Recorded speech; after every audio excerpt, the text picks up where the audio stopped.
Okay.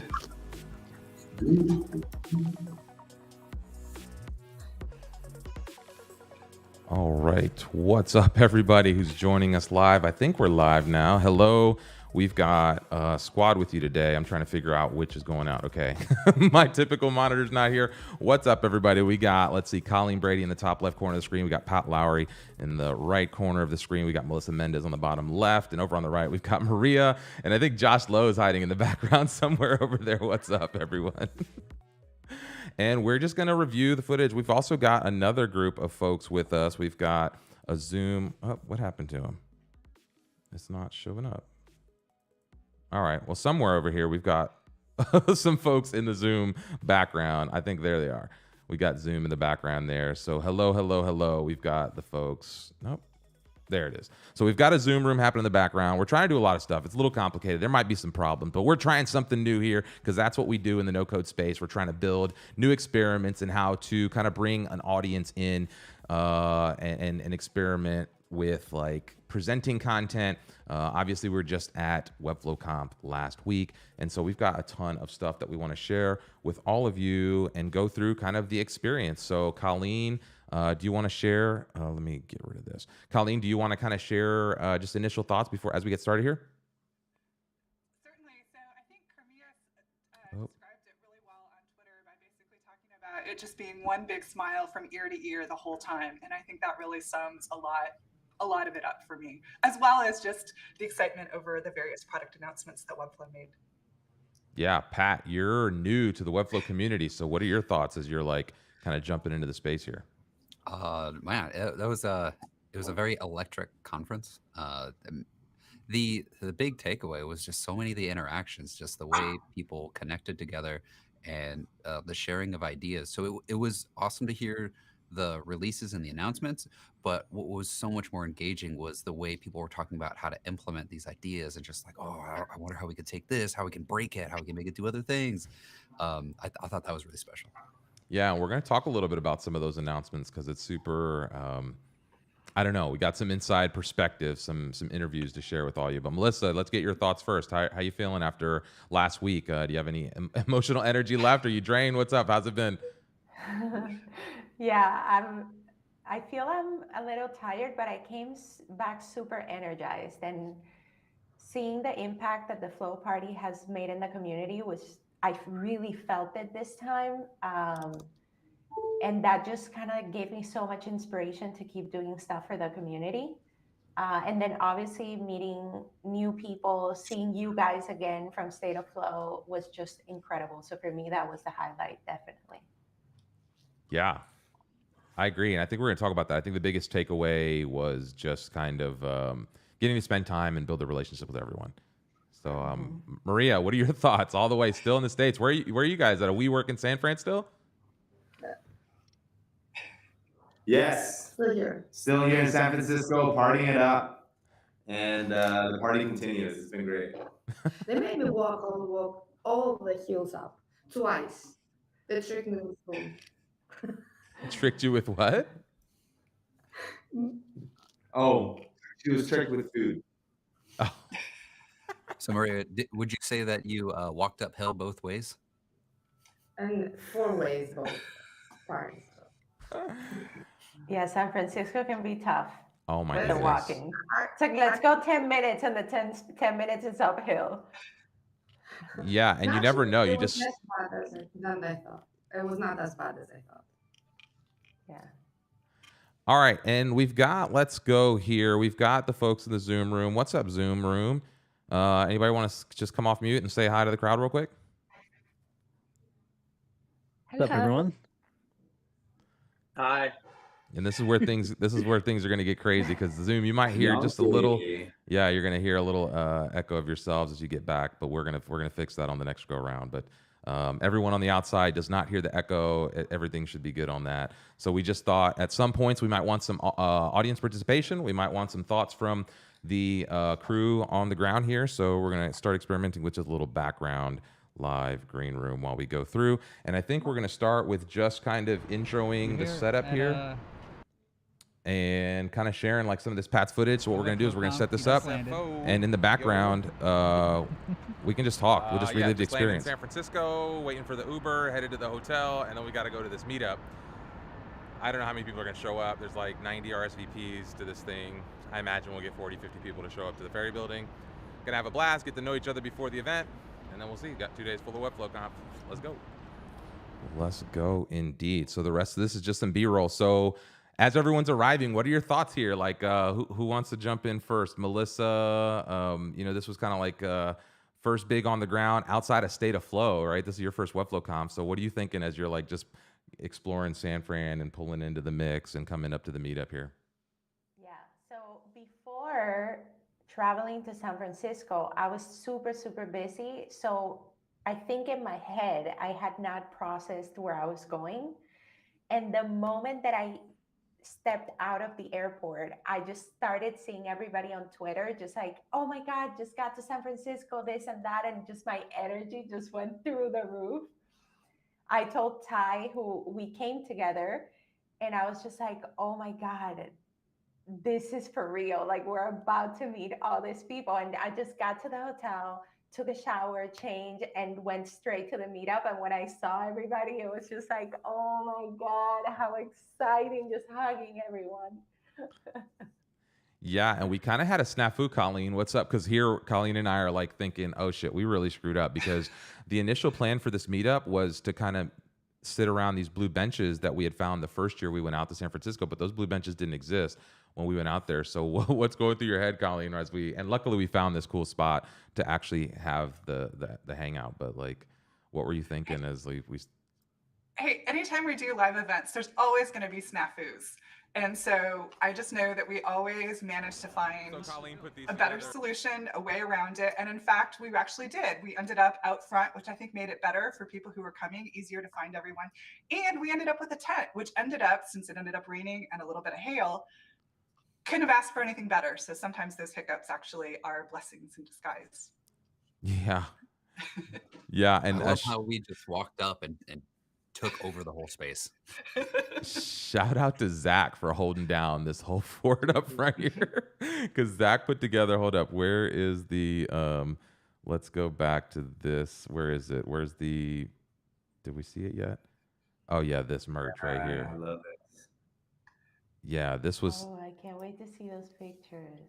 Yeah, and maybe at some point we can get Pat to pull up the screenshot here and share his stuff. It might take a second to pull a screenshot, but Maria. yeah, Maria, what are you thinking as you come in here? Because this is what I think. This is what was the excitement of like the real event, was everyone kind of meeting offline, everyone kind of getting together. We did have a big group shot. So Maria, what are your thoughts as you're like getting ready? The conference starts tomorrow. You're just kind of meeting everyone. What are you thinking here?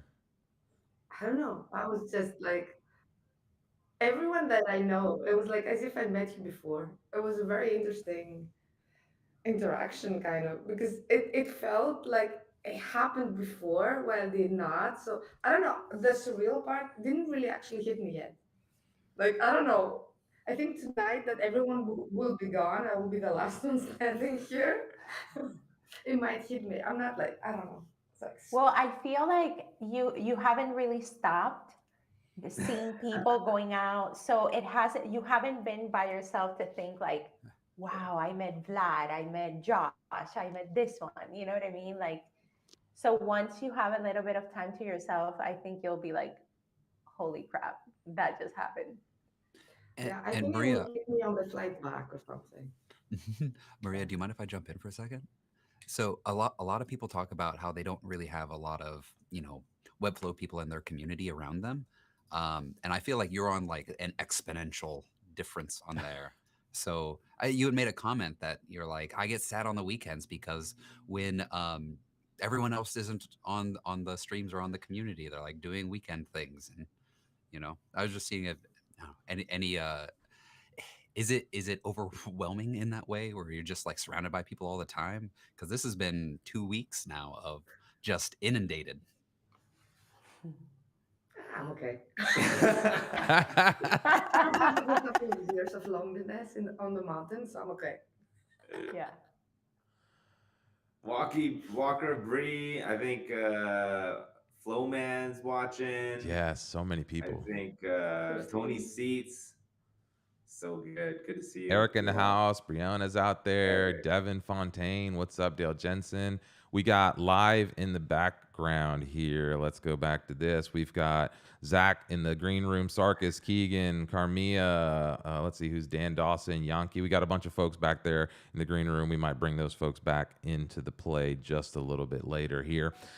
Anyway, for right now, if you're interested, you can jump in on YouTube. Feel free to leave some questions as we're going in. We just kind of set the scene. So that was like day one. As we got started, everyone's just kind of like getting into the zone. We did a little group photo, but you know, everyone is actually here for the real deal, right? So this was like, you know, so that's like the setup. And what we're gonna do is we're gonna go through day one. We're gonna go into the keynote. We're gonna like talk about the features they released. This is where we'll bring the zoom in. This is where the comments might get interesting from the crowd to take a look at what's going on. So here we're standing in line. We got Marseille and the team over at Friends Agency. You know, is hanging out with us also. So Josh, pulling up. What's the deal here? You're standing in line with the Reloom folks. It's about to get serious. What's going through your mind as you're like just getting to site for day one here? Oh, at this point, off in the distance, yeah, here you go. You can see the whole FinSuite crew. I was like, okay, this is serious. Like, people are gathering, and yeah, look at it. It's like Formula One uniform going on. It was cool. Like, I actually love the ferry gathering the day before because it was a nice warm up. But yeah, you could start to feel like the electric build, and then like off to the distance, I saw like my hero, like Ron Segal. He was the one that brought me into YouTube indirectly, or brought me into Webflow indirectly through YouTube. So yeah, it was awesome. It was just like so cool to see everyone all in one place. Yeah, I'm gonna do something real quick. We're gonna call an audible. We're gonna kill the YouTube room. So let me do this, or not the YouTube room. Hang on, let me pause this. Give me 1 second. Zoom folks, we're gonna kick you off to YouTube. We're gonna have to try this a different way. I keep thinking that we're gonna bring this audience in, but I just got another audio situation. So we're gonna actually nix the Zoom. Jump over to YouTube. We're gonna kill this just so we can save the audio. So end that. We're gonna bring this back over here, and then I'm gonna turn off the mix minus 1 second. So yeah, guys, what? There you go.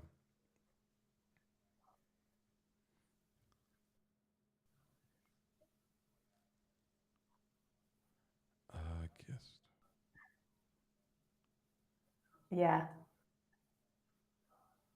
It was nice. I liked it. How about you guys?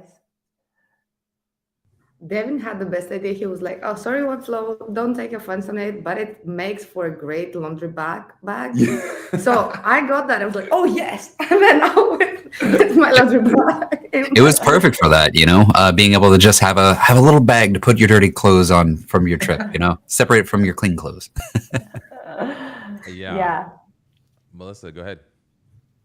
No, I was just gonna say that moment was like, I remember getting there and I was just looking at everybody and starting to see, like, recognize faces that I didn't even know they were going to be there. So that was the moment where everybody just started showing up for real. And that was this here when we're like, just everyone's getting their name badges. Everyone's like super hyped up. You're wondering like, oh no, did they forget my registration? Did they print my badge properly? Everyone's like just looking around, seeing who's actually at the event. It is kind of surreal to see all the digital faces come to life off the screen.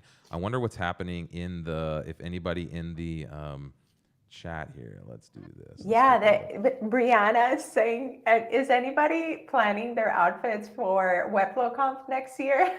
Black. I'm sure you did, Melissa. Did you have your outfits planned out? You must have, right? Yeah, but I planned them like not long before I left. I want to be comfy. At State of Flow, I wanted to do the most. On this one, I was like, no, let me just be comfy.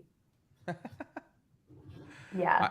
I think that's probably the right move, to be honest. I was too. I think I was in sweats for half the event. I did not have enough cold weather gear for San Fran, to be honest. I did not have Yeah, enough, like, because I'm guys. from Florida, so I didn't have any like. And I know it. Look, you can see some dudes with short shorts on there, but most everyone's got jackets, and it was chilly, and only. I feel that people that had shorts are the ones coming from the snow, and for them, this was just like summer weather. Yeah, and Okay, so go this go ahead, Josh. this was amazing. Like even going in, like the light stringing, like you Yes. just had this wow moment, and like I was just in awe. Yeah, literally right here. You just walk in. It was the whole stage design was like phenomenal. So good. Yeah. So everybody pictures where this was. So as you saw before, we were getting our tickets, our badges. So then you went through like a tent that had tables and stuff. Then you went outdoors, and that's where like people would hang out. They had Mhm. breakfast, which is this that you're seeing right now. And then once you go through these doors to the right, you see the main auditorium, and this is where you go in. So everybody started like walking that way to go into the first keynote. Yeah, and this is when it was kind of surreal. Here is just, I mean, first of all, they did an amazing job staging out. Whoever did the lighting design, the stage design, the set design, they spared no expenses on that end. We knew Webflow was going to kill it on that side of things. So, um, let's see. Devin is saying here, nobody's mentioned that the screen they used for presenting were laser sharp and bright. Yeah, Mm-hmm. I mean the setting, the AV. I think I heard McGuire even like worked with a symphony to produce the keynote stuff or something like And that. composed all the music. Like what? Yeah, apparently he's super, super meticulous about everything that has to do with video and sound and Webflow.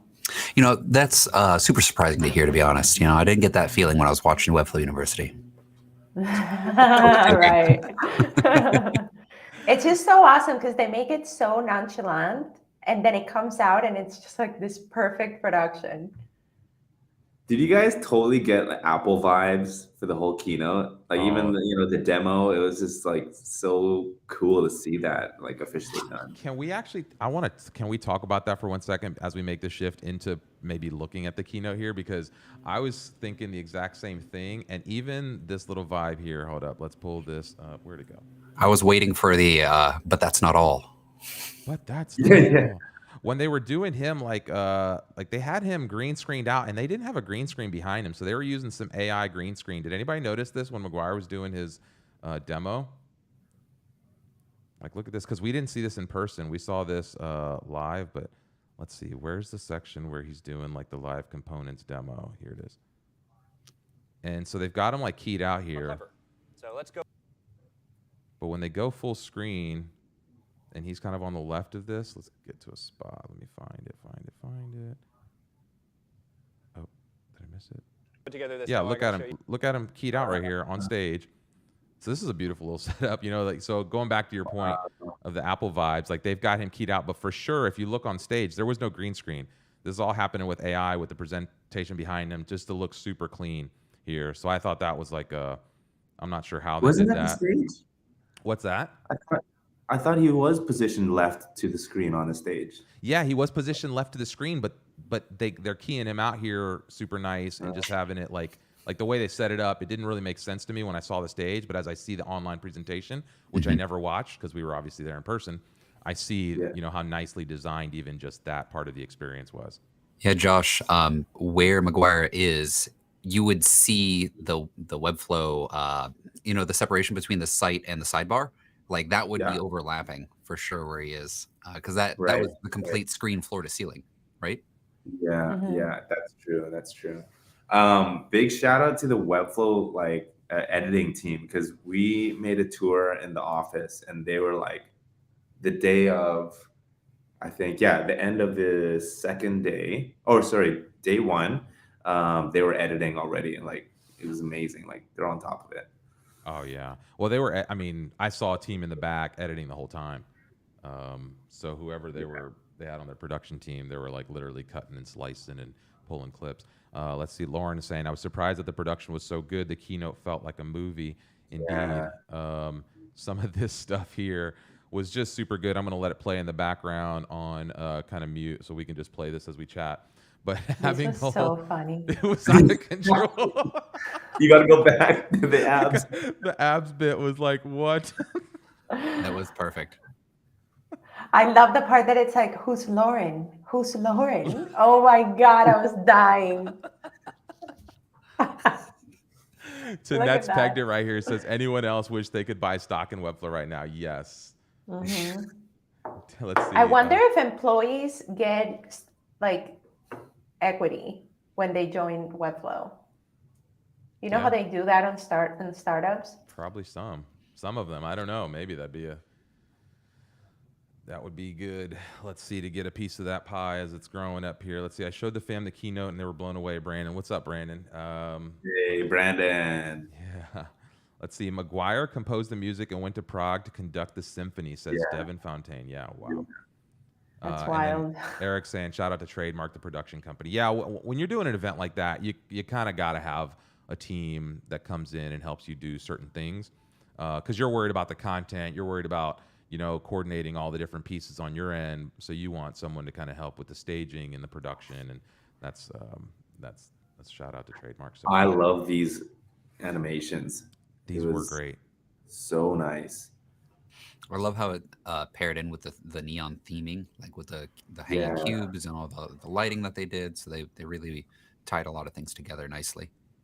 Did Even anybody the else have speed this? build. I'm sorry, go ahead. Even that speed build wasn't neon. Yeah. So everything was just the same style.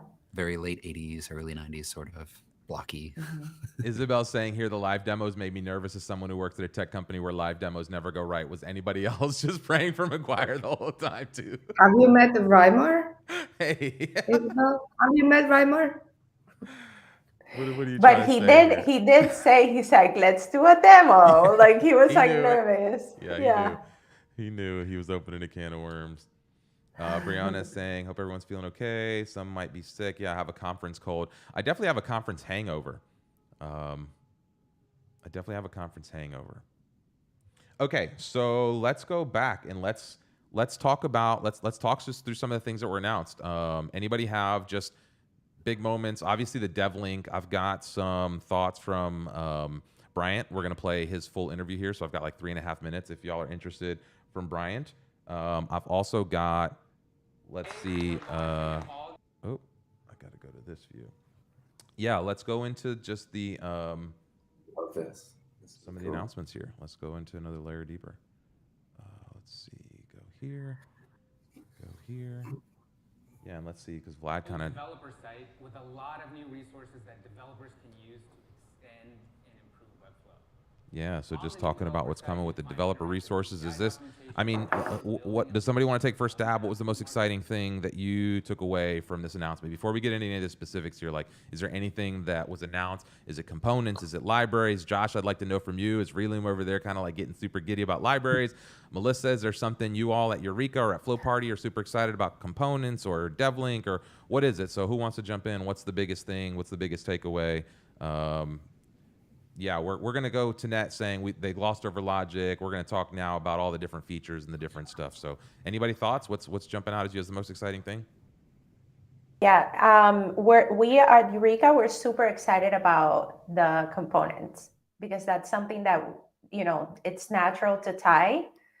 So we're seeing ways where we can start creating things for that. And then on a personal level, variable fonts for me was super exciting. I remember when they said it, I looked back to look at Ty like, holy shit. So yeah, those were for me. I mean, DevLink, of course, but I'm not a professional coder, so I'll leave that to other people here.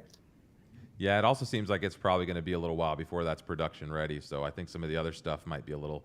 It's definitely the big exciting takeaway, but I think some of the other stuff might be more useful earlier on. Josh, any thoughts there? We're going to go to Colleen. She looks like she's itching to jump in here. Yeah, I can't say too much because we are I'm having a stream this Thursday to talk more about it. But yeah, libraries, I'll do my little plug. So they did not announce this at the keynote, but Reloom, there's like a Reloom Lite on the marketplace for libraries, so people can access that and experience Reloom like within the Webflow ecosystem and experience there. So yeah, people can try that out. So that'd be cool. And everyone was looking forward to DevLink. Like that is the game changer. It just opens up a whole ecosystem, a whole slew of like potential new companies to come in. Opening up like web app design. And so Reloom is like, we're really, really excited to start to design for that and explore more. It just opens up way more possibilities. Yeah. Nice. Colleen. Side note, yeah. with my little clip here, I feel like the Reloom guys were the stars of the conference. Like everybody wanted to talk to you guys because they were coming from so far away. You know what I mean? So people were like, "Oh my god!" Yeah. Look at that smile, so cool. Dan. What a charming guy. The only They one really I've are. been really spent time with.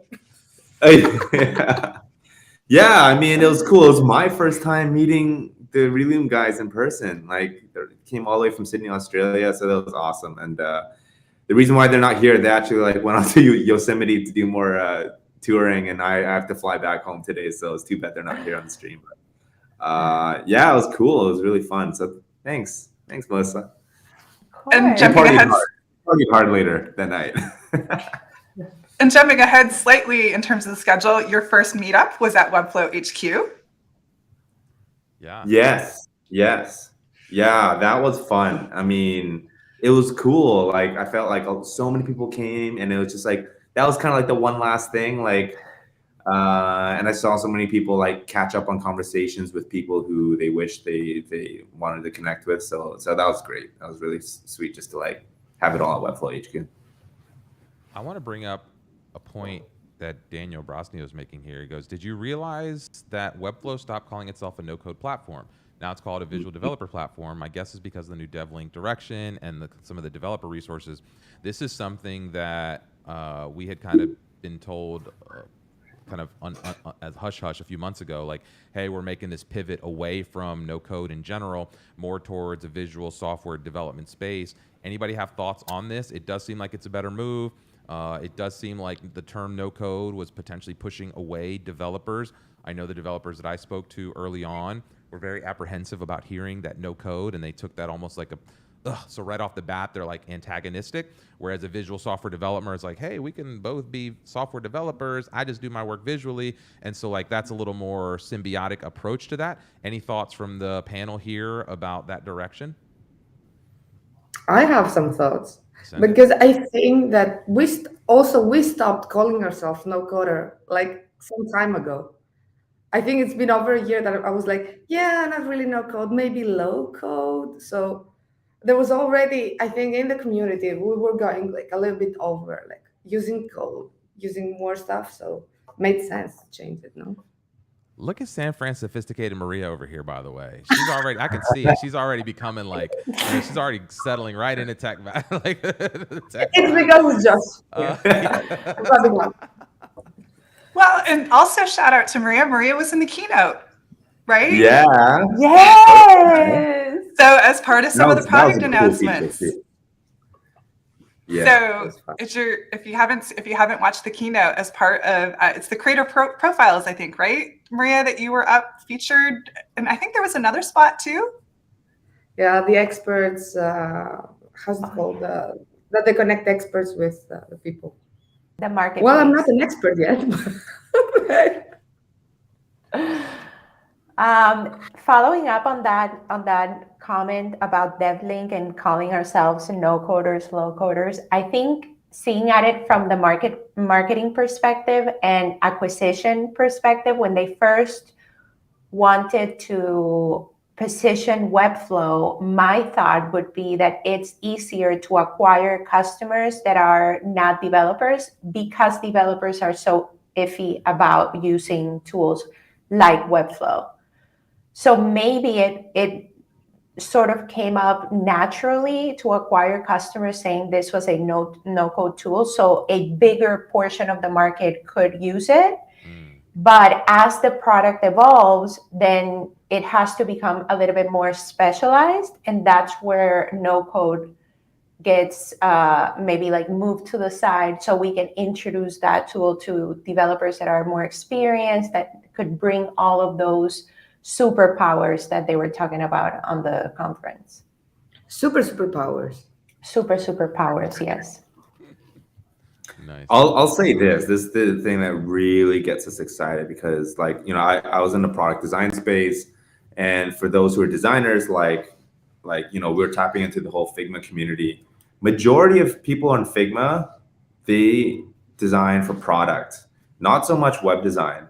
And Webflow is primarily web design. And so now this really like bridges the gap.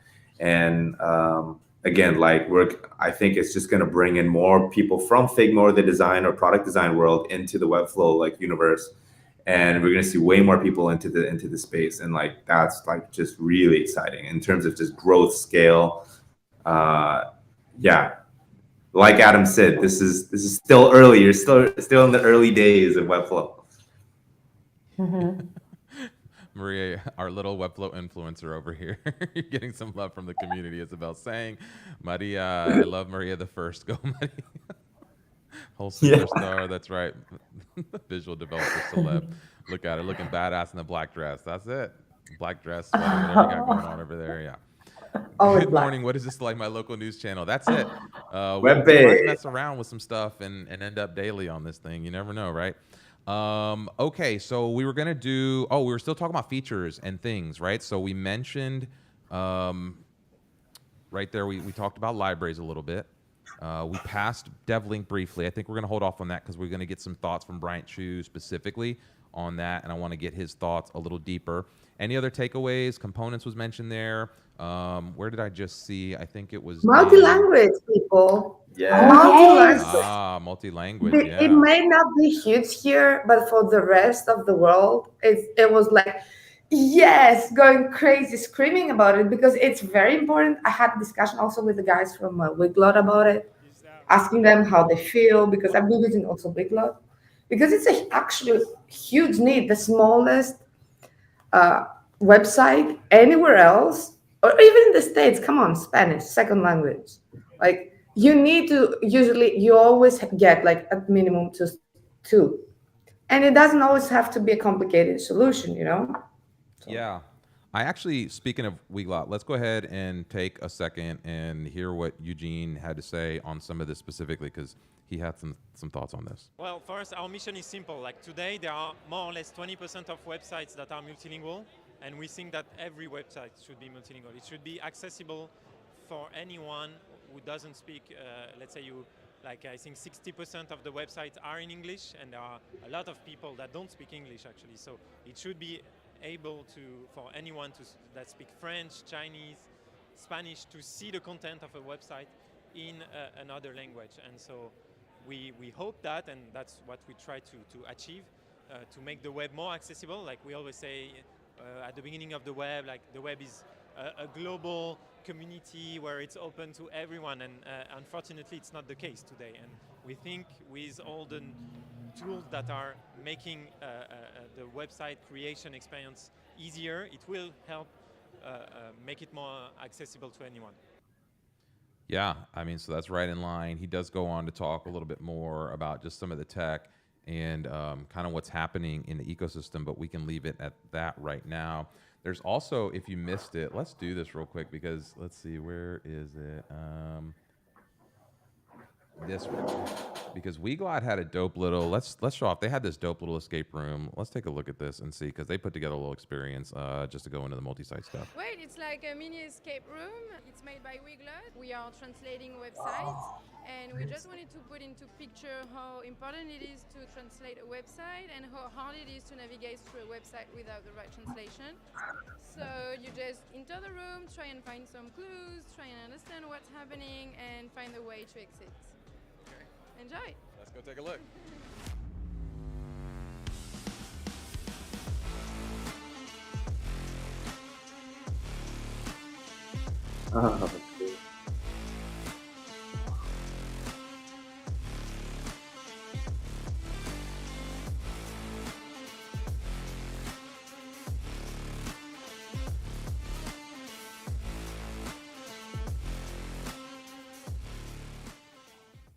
All right. That's cool. So yeah, Weglot in the house holding it down. They've been super supportive to us throughout the years, and we're a big sponsor of the conference. So shout out to them. They had a cool little booth sharing kind of the and with the multilingual announcement, I think it was a big win for them. So yeah, anybody other thoughts on multilingual, or before we move on to maybe another feature or anything else on any of that? No, I think we're good. I think they had I was just going to say, I think they had a online experience too for virtual attendees. So even if you weren't there at the conference and able to go through the escape room, I don't quite remember the details, but maybe somebody in the chat went through that and can comment.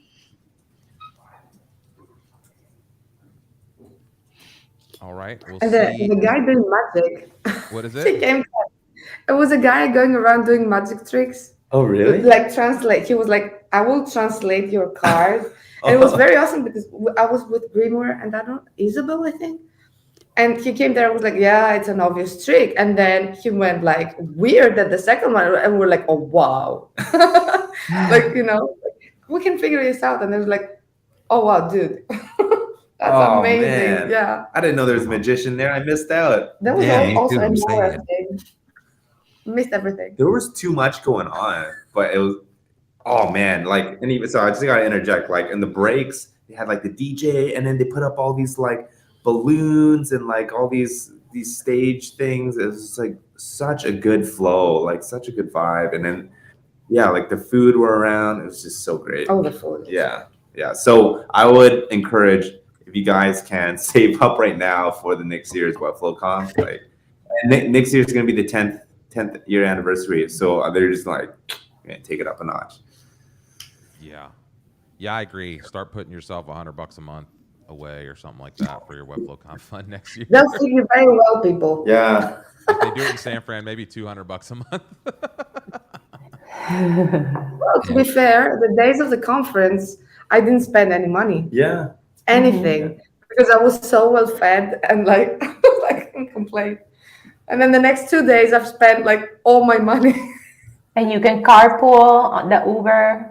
So Yeah. Not really even those people. 2 days I are. was taking Clipper. Simple, fast. They're empty. Mhm. No one uses them. It's like amazing and cheap. Yeah. Yeah, and like just the community was so I forgot who, but there was a few who like tweeted like, I came in, didn't know anyone, and I was concerned that like it would be awkward, but like just naturally found their family at the conference. It was just so smooth. Isabel Edwards, who's in the chat, she was coming from England, and she was a little nervous about having to meet people or being by herself, and she was thriving the whole conference. Like I was kind of worried, so I was always kind of like checking her out without being a creep. And then I just kind of saw her like go her way with all the Floxies and the girls. I'm like, oh yes, girl, do it. It was funny. It was also, my mom was like, "So are you going alone to the other side of the world?" Well, I'm 43, but whatever, Greek moms. And I was like, I think I will probably never be alone. Like I have so many people that I know that it's like, I'm not going to a foreign place. There are people everywhere that I know, so. And it was true. I arrived, I messaged Colleen, we got some ramen, we had a cocktail, and I was dying. Like, I have to sleep. It's like, I've been traveling for 24 hours or something. Amazing. Yep. Okay, so any other thoughts? Let's see, Isabel is saying, Melissa, I was so nervous being on my own, but that feeling left the second I walked up to the pre-conference meetup at Fisherman's Wharf at the ferry building. Yeah. That's awesome. Yeah, I think that's having those early opportunities, I think there was a huge advantage to the State of Flow people in the relationship standing, because there was like already those little like warmed up relationships. You could totally see those little packs running around. You could see the FinSuite folks, the Flow Party folks. You saw the Reloom crew. So it's kind of cool to see like the little hubs of people kind of coming together and organizing their little pieces. But then we all become part of this bigger family when we all get to an event like this. And so the next time something happens, whether it's all of us or small pieces of us, kind of meeting together, there's like this little extra layer of just, hey, we had dinner that one time, or hey, we had a couple drinks at this one place, or we ate breakfast at the first day of the conference, whatever, on this little table. And those little connections are really what pushes this community forward. Vlad ended one of his segments asking, like, what was it that really sets this community apart, or what pushes things forward? And that's kind of been in my mind recently. I don't think I'm going to share any of my insights just yet, because I'm working on like how that fits into the bigger picture. But I think there is something special here that just goes back to like the level of creativity that's being like empowered through these digital tools. And it's just opportunity. It's like pure opportunity. And like literally, I feel like we spent 2 days inside of like just like I don't know what opportunity feels like as far as like a tactile vibe, but it has to be like what Webflow Conf was the last couple weeks, was just pure kinetic opportunity, just like fermenting in that space. Any thoughts on that? 100%. I think like one place you kind of see it was as part of some of the conversations leading up to the conference, this whole piece about not knowing, being in a strange city, kind of those kinds of things. And Zach, who leads the Las Vegas chapter, came up with the Webflow Wolf Pack. And so created special limited edition branding as part of that pre-event. And yes, Josh has even got his Wolf Pack pin on. But that was, was a great kind of moment and chance for people to connect with one another and get from point A to point B. It's also filling in, leading up to the conference, Zach also put the Let's Flow Together site together so that people would be able to connect and know where others were staying in an unknown place. I think we saw some of that in some of the Slack channels where people who were coming in from abroad just saying, hey, I don't know this, and other people chiming in and saying, I can help you with SIM cards, or Maria, you even put in there, hey, this is what I'm doing in terms of my SIM card, and answering other people's questions. So I want a deeper level. Sorry, go ahead. I just want to give a huge shout out to Zach and Jessica, because they practically adopted me for a couple of days. I was like their second child there. So they were so, I mean, I knew Zach was awesome, but now I know like who made Zach awesome. It was Jessica. Like, man, if you're watching, Jessica, like I love you guys. You guys are awesome. So good. Yeah. It was good to see, because you got to meet the better half of a few folks and kind of see like, I don't know. It's always fun to see a little bit deeper into the personas of the folks that make up this community on the surface level, especially on a place like Twitter and social media. You just get such a kind of like a surface vibe. But I want to talk a little bit. Let's go back to features and keynotes and things, because I feel like we let some of these things, especially the DevLink thing. And I know people are like, was it Dan Dawson I saw earlier was saying that DevLink is exciting, but components is useful right now. And I think that's true. I think we have to weigh a little bit of like what's useful right now versus what's useful in the future. But I want to spend a time thinking about the potential, because I think we're going to look back in a couple years and we're going to see this DevLink announcement and we're going to be like, that was the moment Webflow like just changed the entire trajectory if they pull this thing off. I joke around a lot about if Webflow is not the front end of the internet in the next 5 years, they really screwed something up. And seeing that DevLink thing really kind of come to life, or the potential for that, gave me like just all the feels, because like as a web developer, or as somebody who's excited about Webflow, just building websites is only the surface layer, right? Like I've been building websites for decades plus with like WordPress and other tools. And so like Webflow lets us do that better. But the real, I think, power that comes with Webflow is the potential to actually meet the dev team in the middle on the battlefield, right? Not to be of here in the back room, in the planning room, doing strategy and logistics. And then like you give the plan and then the devs go to the battle and they're the ones that build the things and do the stuff on the front lines. Like, like the holy grail for us as creatives and digital builders is to be able to take those skills and literally meet in the middle on that dev process and not have to try to translate that. And for me, that becomes like a real interesting, potential, even if it's not viable for another year or two. Like this could be like memberships and logics that they announced and it took a year to get, 2 years to really find, so I don't know how long it really takes for this to come out. But any thoughts on that before I think we're going to spend just a couple minutes listening to Bryant on his trajectory, but just from the group here, any thoughts on what I just covered there? Vincent just had a comment. When DevLink will open for frameworks like Flutter, our market will increase significantly. I can't wait to design software again. That's crazy. Like the future or the impact that this will have on the development industry could be huge. I'm chomping at the bit for DevLink. I cannot wait for it.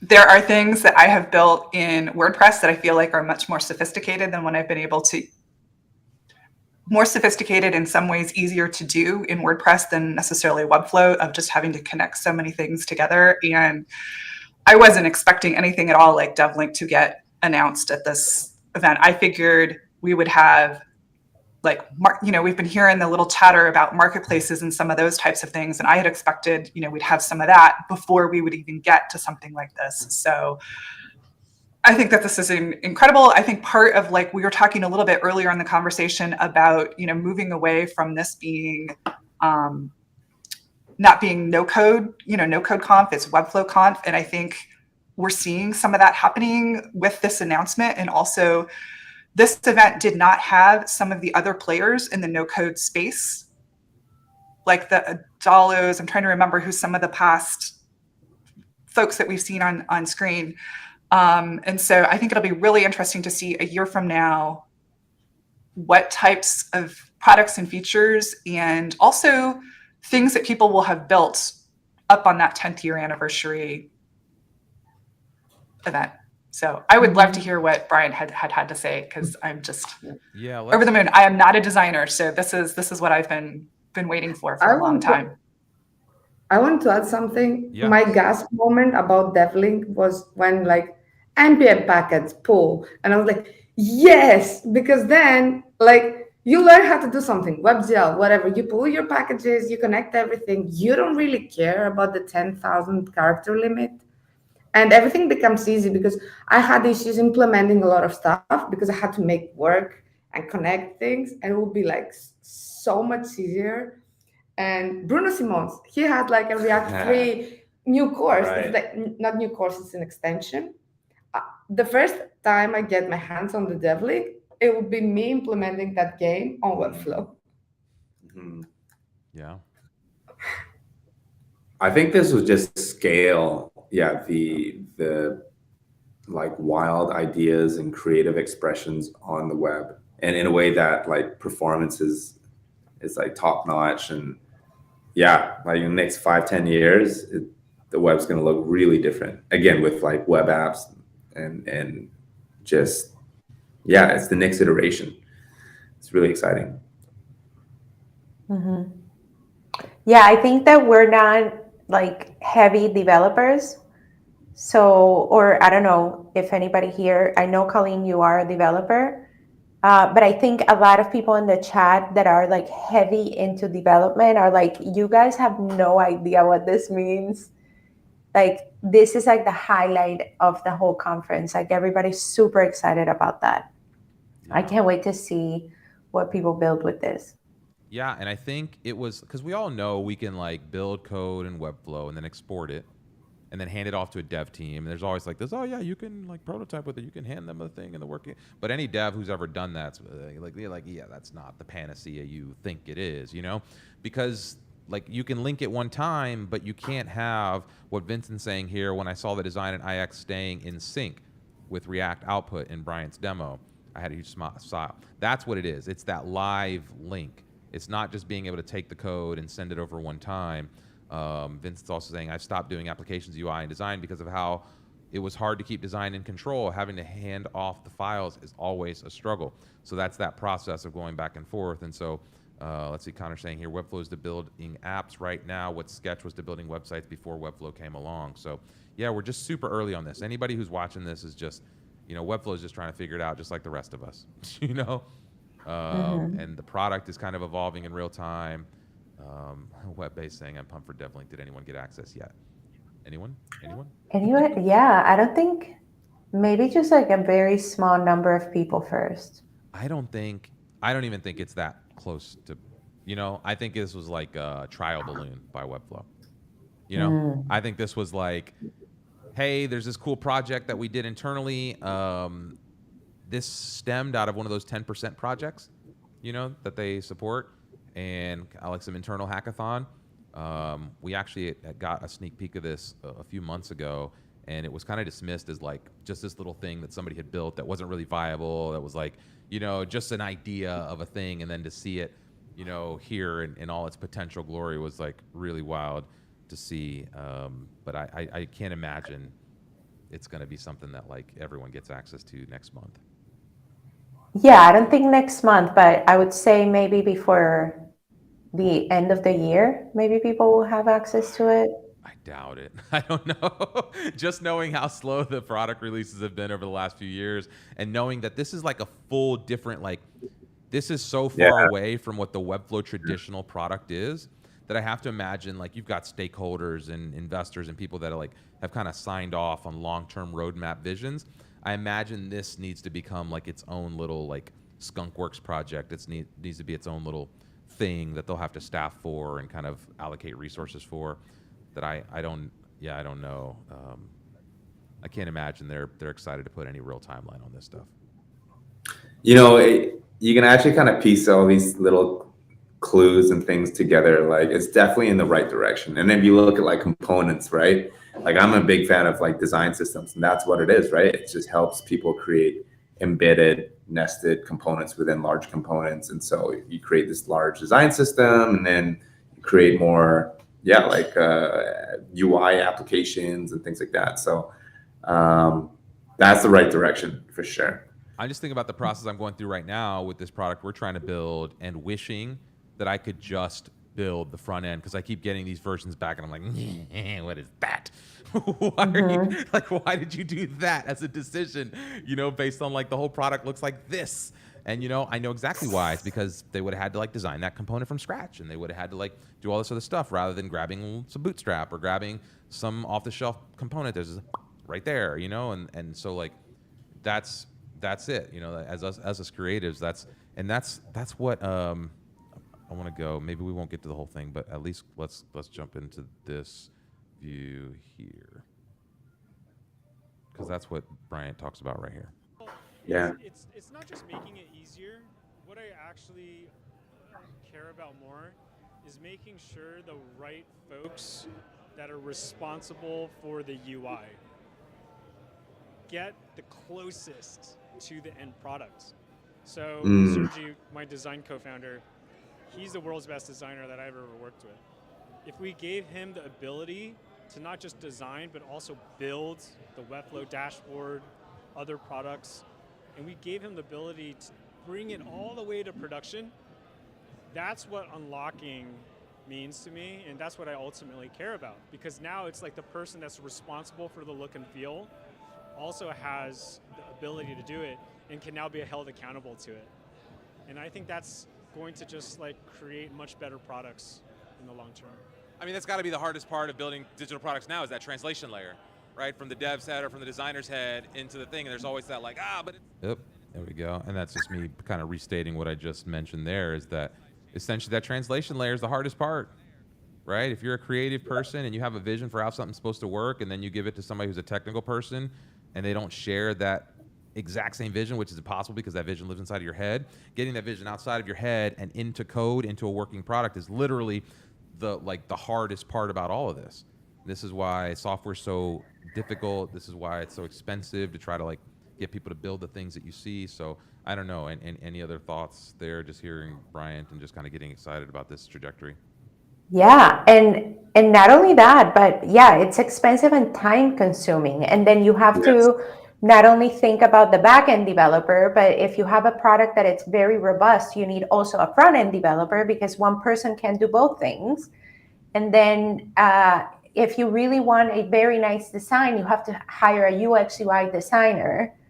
And then that's time and feedback coming and going. It's a headache. So if this really happens, it could be revolutionary and could really speed up the process of startups coming into product market fit, because this is the number one headache that non-technical founders have. Yeah.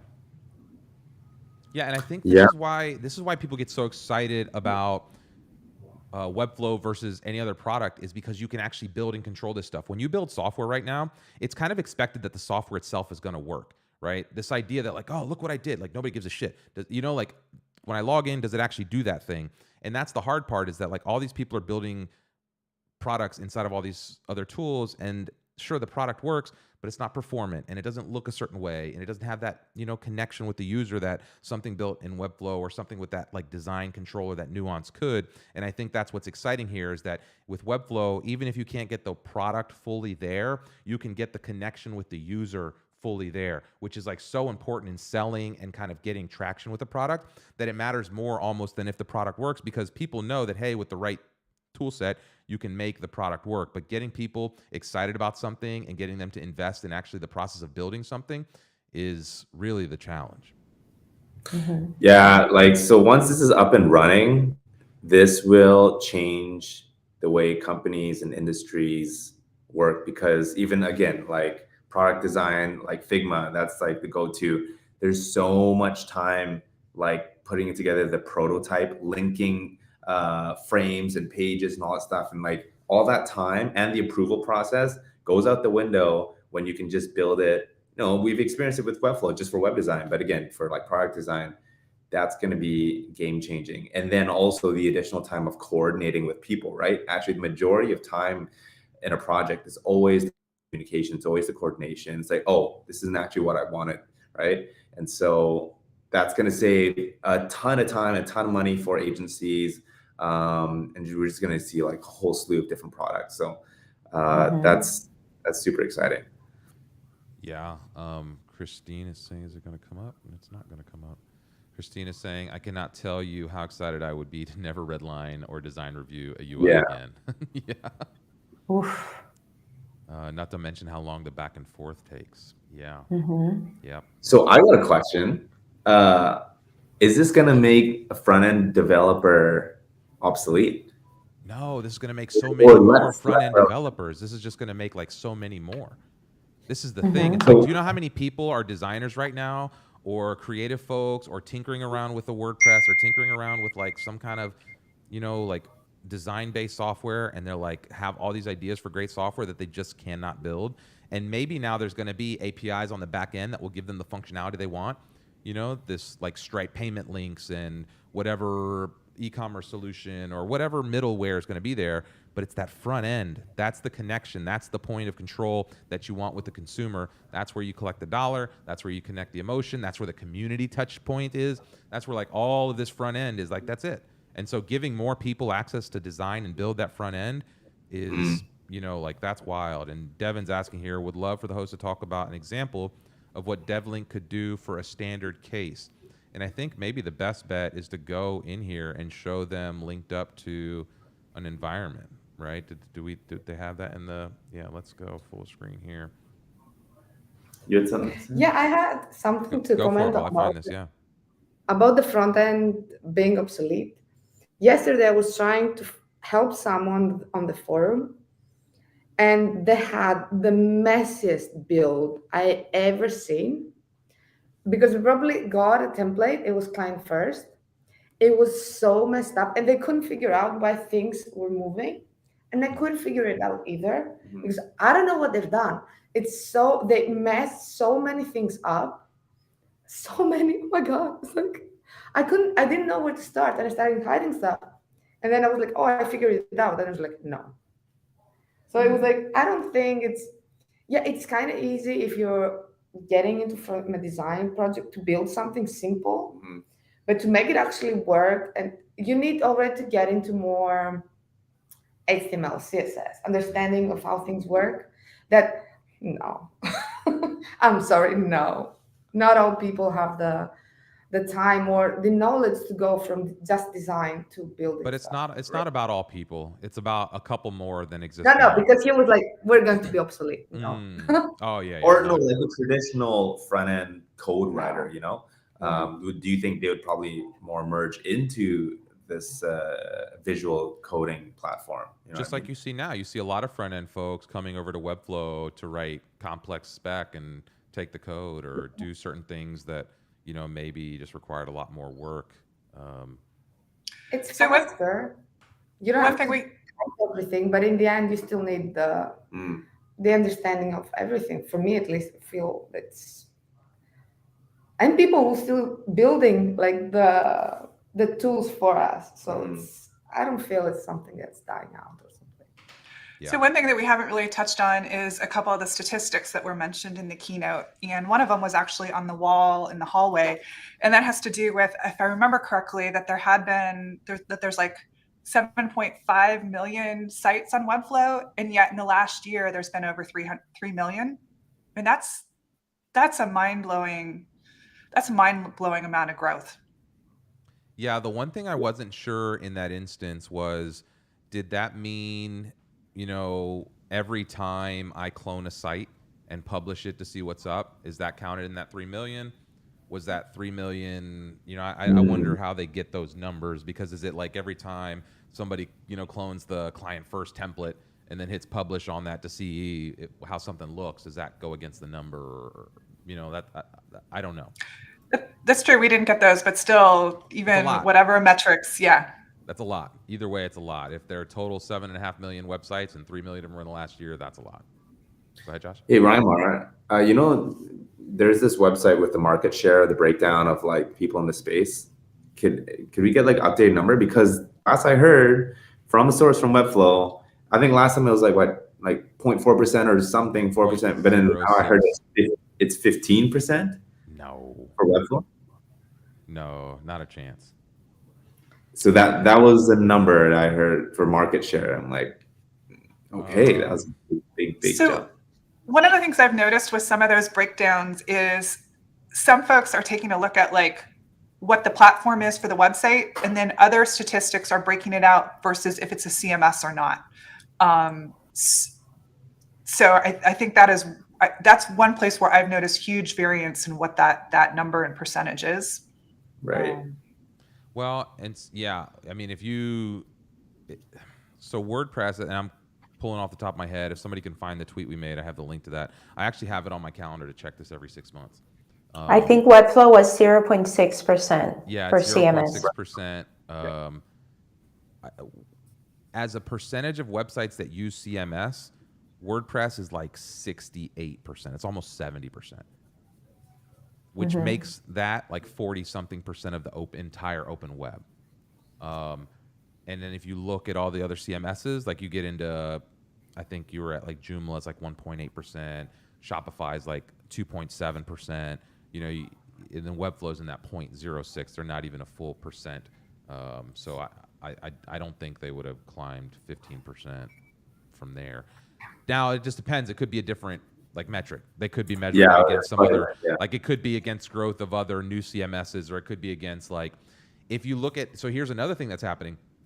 If you look at, I have some alerts from Built With, and I get the like number of new leads, WordPress and Webflow every month. And I think that breaks down to like how many new sites they're indexing, because they count a new lead as like somebody who's using those platforms, and that's how I'm tracking it, whatever.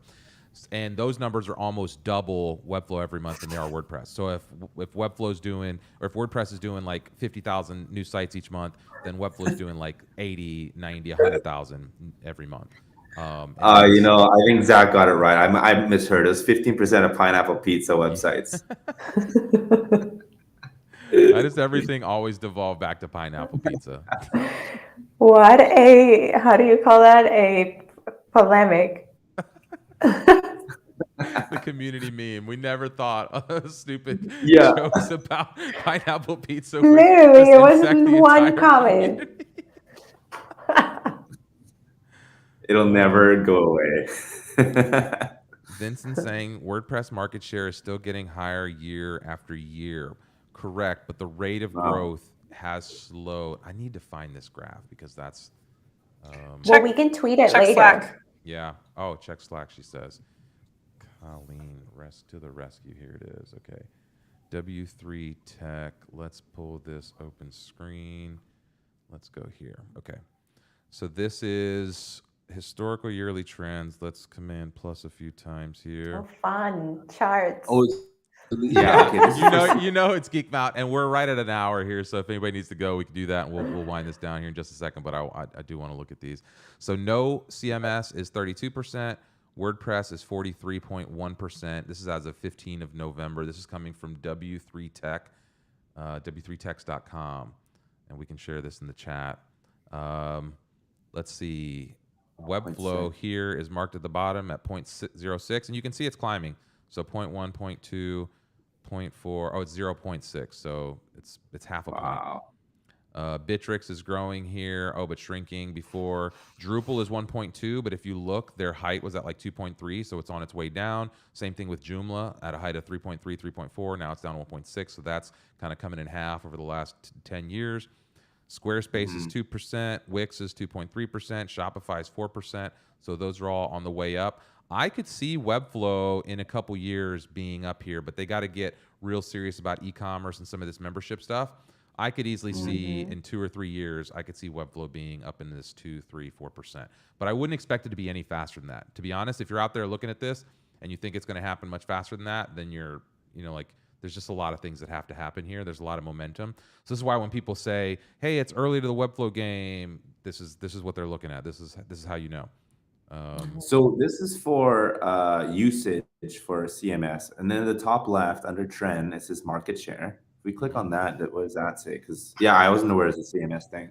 Oh, this is also for CMS. So here it's still the same thing. Market yearly trends for content management systems, and you're still seeing like kind of the same number. So here's where we're going back to that total market share: 65% of the market is WordPress, Shopify, and then down from there. But you're still seeing not even a full point. And this you could see grow, just like the rest of it. But it's still going to be slow. I mean, to get the 2%, like imagine Shopify is at 6%. What's that? Squarespace is at 3%. So just for Webflow to get from 1% to 3%, it would be a 3x. Just think it's going to take time for them to 3x the company. But well, It we're might take a year call. or two, but it's not going to be crazy. So it's going to be a wild ride, that's for sure. That's shocking with Shopify at 6%, because I think at the height of their stock value, I think their valuation was it like 100 billion or something, or like 60 billion. Like it's in the tens of billions, and they're at 6%. Like that's insane. It's not even 10% of WordPress. That's why I think people have to just keep this market in context. When they get all like, people get pie in the sky about some of this stuff, and it's like, okay, they might, but there's also lots of people who might come along, and it's going to be interesting to see how this plays out. Tech is not it's not a linear. Yep. All right. I think that's it. What are we seeing from the crowd? Let me just go back to the chat. They're still here, 31. Hey guys, if you're enjoying this, smash that like button. Yeah, hit the like button. Follow, subscribe to the State of Flow channel. Go subscribe to the Reloom channel and the Flow Parties channel. We're going to be doing a lot more of this type of stuff in different ways as we go forward. I'm experimenting with some stuff even just outside of the Webflow world, so you might see me experiment with some live streams that aren't all Webflow all the time. Maybe y'all come hang out for some of that anyway, talking about web, technology, and community. But we're going to keep doing the Webflow stuff. And I think on Tuesdays, seems like there's an open time slot in the live stream space, Tuesdays at noon, which might be filled here pretty soon. So keep an eye out for us jumping back to that time slot. Anybody else closing thoughts here as we go? Final takeaways. What's your top moment from Webflow Conf? Starting Patrick, you've been a little quiet here. Top takeaways from Webflow Conf. Top takeaways? Oh boy. Now, not coming from the from a web dev space, right? It's really awesome seeing how each of these tools are like, it's lifting up a platform for a small group of people who are running into that problem, right? And as the community grows, there's more of these subsidiary problems, and it's just more initiatives for Webflow to solve those problems. And then it makes it more accessible for people further along in that bell curve who's not the early adopters. They see the value, and then they get excited. They bring their own issues, and Webflow again solves those problems. And it's great how it's this churning between the community and the software itself, kind of building each other up. So I'm really excited to see what's going to happen in the next couple of years. Nice. Mm-hmm. Who's next? Oh, Josh left you by yourself, Maria. You're up.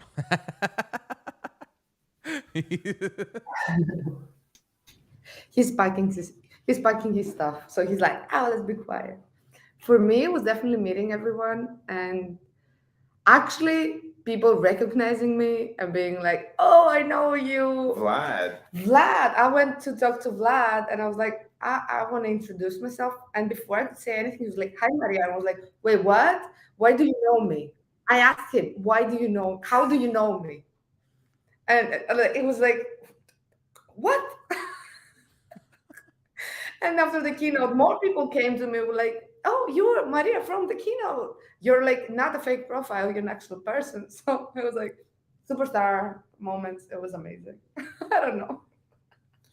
Yeah, I'll piggyback on that. I feel there's so many great things like the people, the community, but what was surprising for me was, yeah, even Vlad knew me, and I had a whole crazy fanboy moment, and like, yeah, that was really shocking. But as I met all the other team members, even like McGuire and yeah, Greenmore and Crazy, Sara and all, like they're like so down to earth. But you just look at Vlad, like it starts from the top, and that's what I've like kind of shared with other And people. Natalie. Yeah, and if you know, like it starts from the very top, it trickles down like that, like genuine connection, and like it's all about the people, and like they're gonna prioritize the community, the people, like their product towards that, and Down to yeah, earth, right? yeah, The whole really down feeling to was, earth. yeah. So you just know, like this community, this ecosystem, this product, this family, it's gonna last for like, yeah, for a long, long time. So that was a huge takeaway. Yeah. I think that runs through deep. I think that's been apparent for a long time. We sat across actually at the Brazilian steakhouse, Melissa, that we all ended up at. I forget the guy's name, the new research engineer at Webflow. Does anybody remember? Adam. I think it's Adam. Adam was talking about kind of as he was interviewing for that role, going back and doing research on Vlad. And he starts rattling off all these interviews. And I was like, oh, yeah, this one and blah, blah, blah. And he's just like talking about all these. And I would encourage you, if you're all in on this company, go Google Vlad interviews Webflow, and don't just look at the last like 2 or 3 of them. Go as far back as you can. Go to early Vlad days. Go listen to like what inspires him. Go listen to Brett Victor, Worry Dream. Like, go get lost on this website. If you want to know about, let me see, I think it's called Worry Dream. I'm just going to put that up. Victor Brett. Let's pull this up. Go get lost on this website. If you want to know where like Vlad got some of his early inspiration, this guy, Brett Victor, talks about like just visual learning. And this is where a lot of what Vlad takes, it has taken into the world of web design are principles from this guy's work. And a lot of what this guy's work revolves around is, instead of just teaching people mathematical concepts, show them how those mathematical concepts play out in the world. And as they can modulate different things, show how that affects the curve, show how that affects the math. So imagine if you were learning math in math class, and instead of actually learning the math, you were actually seeing how things play out visually. And this was the application. This is the kind of interface. And if you look at some of these concepts that he explains and how this should be applied to learning, this is the stuff that led to Webflow. Inventing on principle is a talk that Vlad mentions all the time. drawing dynamic visualizations. This stop drawing dead fish was a cool talk. Like I could just go through all of these. Please do yourself a favor. If you're So serious about cool. this space, go to worrydream.com, spend an hour or two on this page, read some of these lectures, and you'll start to understand how like these concepts have been percolating in the heads of very, very, very smart, capable people for a long time, and they're just now seeing the surface. Like we're just getting to the point where browser technology is powerful enough, computers are powerful enough, and things are like at a place where these tools can actually be put out in a meaningful way. So yeah, Josh, to tie it back together, it starts from the top, and they genuinely care about the impact these tools are making and the community that's forming around it. So with that, Melissa, what are your thoughts coming out of Webflow Conf? What's your biggest takeaways? Like I said earlier, I feel like seeing the impact of the Flow Party and what people feel about it and how, like engaged they are with the community. That was like a really special moment for me.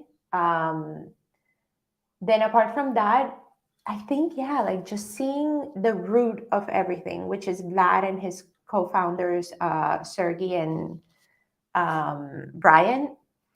I went backstage for a moment, and Vlad was literally like laying down on the couch, just like in front of like his employees, just like talking, like hanging out, and that's where you understand, like it comes all the way from there. He's so kind that everybody just follows the same type of treatment to each other. Apart from that, obviously being on stage with Joe Moore and with Ben, then winning the award, was seeing Colleen winning the award, which, by the way, I feel like, Colleen, I told you like 7 times already, congratulations. But I also want to say, if there could be 2 winners, I would also say Raymmar, because you do so much for the community. Definitely would love to have seen you win something there as well. Yeah, I was gonna say we swept like the panel here swept the community award. So shout out to Josh, Rising Star, Melissa, community leader, and community MVP in the top corner. So yeah, it's cool to see all that. I wish they would have leaned in a little bit more into those awards. I kind of wish that would have been like like I would have loved to see Melissa and Josh and Colleen go up on stage and say a little, maybe take 30 seconds to just, thank God and their mom and blah, blah. I've won for my homies. You know how they do the award ceremonies, right? We needed like a Kanye to come up and like, I don't know, just some awkward moments. Yeah, I don't know. I feel like they were planning for that, and then they were planning to like make the awards, and it didn't come in on time. So I think they had to pivot and make some changes. So yeah. So I think for me it was just a combination of everything. At State of Flow, I partied also afterwards. This time I was like, let me take it easy because I don't want to go the next day hungover to the conference. I wanted to be fresh. So I feel like I lost a little bit of times with friends afterwards, but the ones that happened were so fun. Yeah. Did I just say that live? Sorry. No. I love the pineapple pizza. You are the host of Flow Party. We'd expect you to do that. Party away. All right. We're going to close out. Colleen, any major thoughts, takeaways, moments from the event that you'd like to share?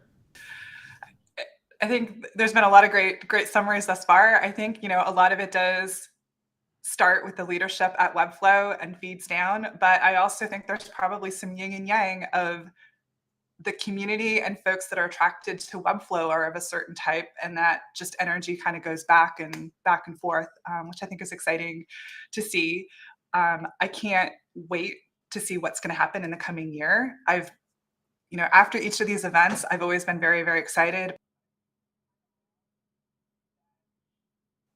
I don't know, I'm just feeling a whole new level of excitement to see what folks end up building. I think Mason Poe described really well that this was basically a reunion. And I think the next one, I don't know really what comes after reunion, but whatever that is, that's what we're going to be seeing. Yeah. Well, the good things about reunions is that they, you can have multiple reunions. They just start adding years to them, So it's like the 5-year reunion, it's the 10-year reunion, it's the whatever reunion, and so we'll have to come up with some kind of naming.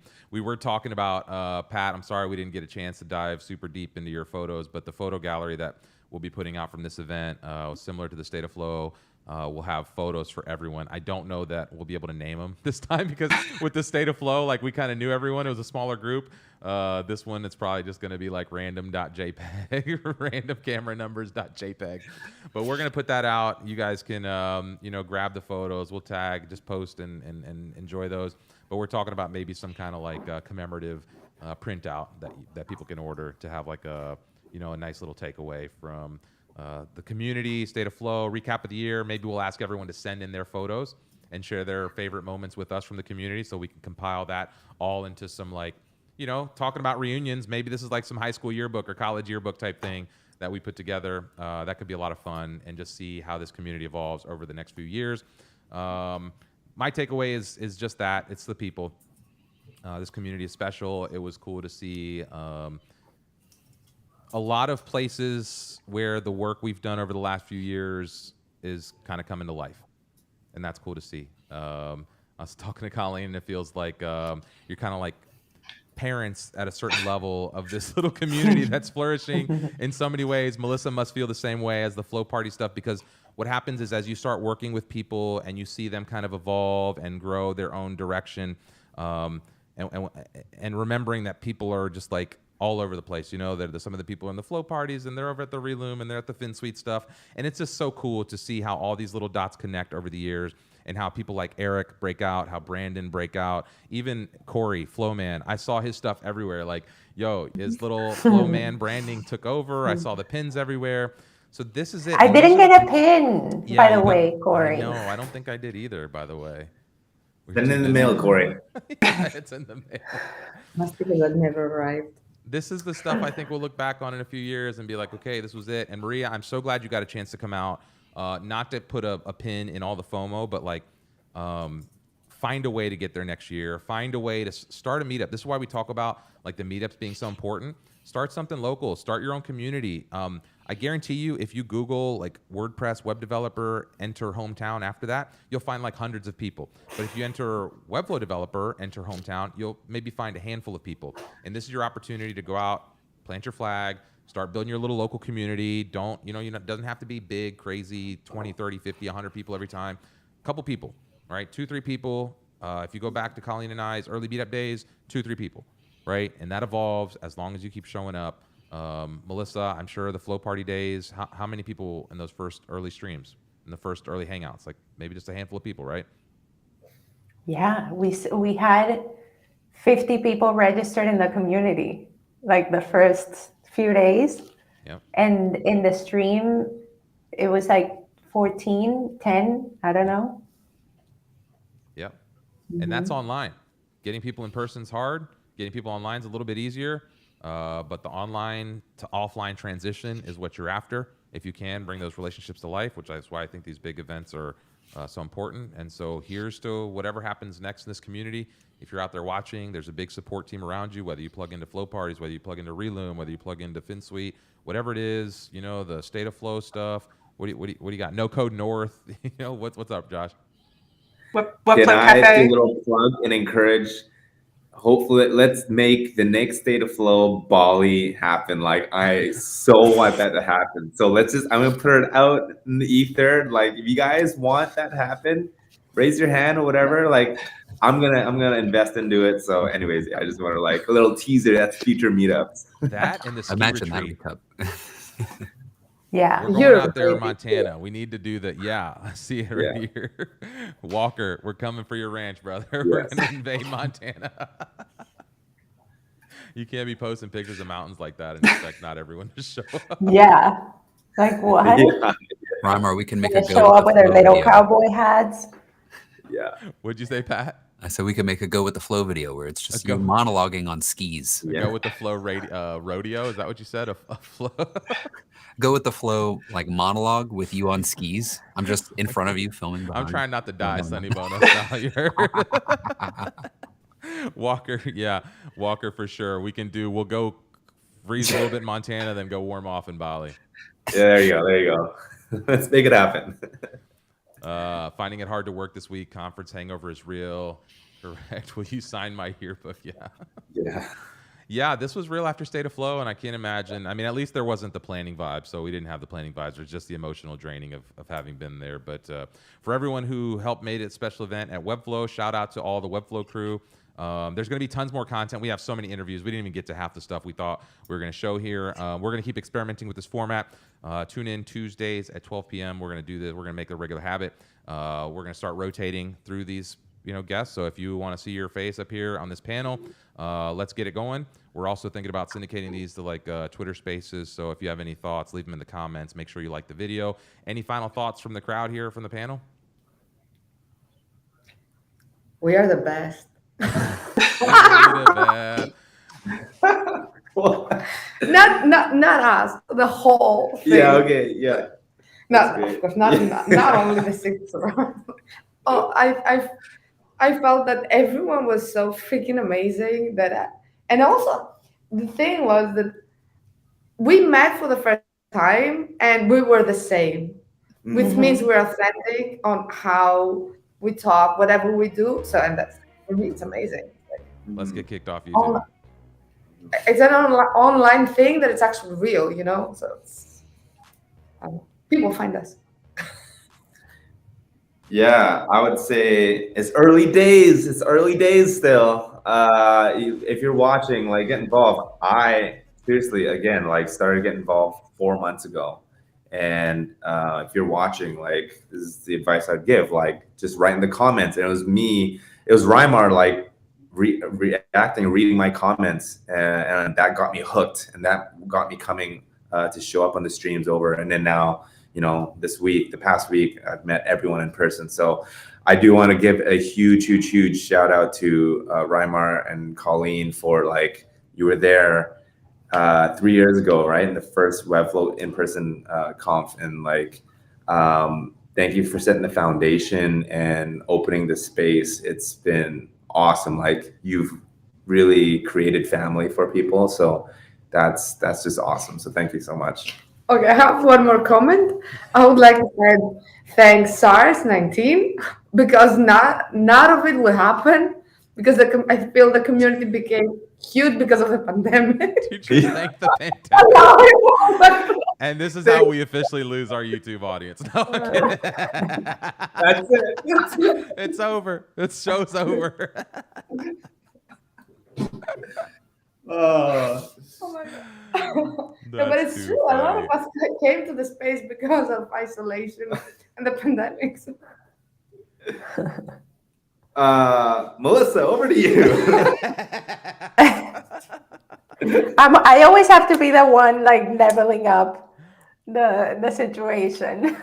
And on that, we're going to go to a 4-guest show. Sorry. You've been cut. By the way, yeah. Wait till you see when we work out all the kinks on this. We got some fun stuff planned. So, okay, I think that's good. It's time for lunch. I think any other closing thoughts as we get out of here? Shout out to everyone who's in the audience. Thank you for hanging with us. Devin has been hanging with us on State of Flow. Only if we can ride horses. That's right. My friends are like, please stop posting pics about Montana. Nah, never. Keep no, never. Really relevant. David, hello and welcome. Thanks for tuning in, everyone. Superpowers. Yeah, keep pushing those Webflow superpowers. Thanks for hosting today. Great getting to hear you all again. Safe travels back home, Josh and Maria. Eric, for sure. Yeah, so good to see you. Abby in the house. Brianna, hello. Muhammad, all right. Adios, fam. That's right. Okay, thanks, everyone. It's been real. Much love. Appreciate you all. And catch you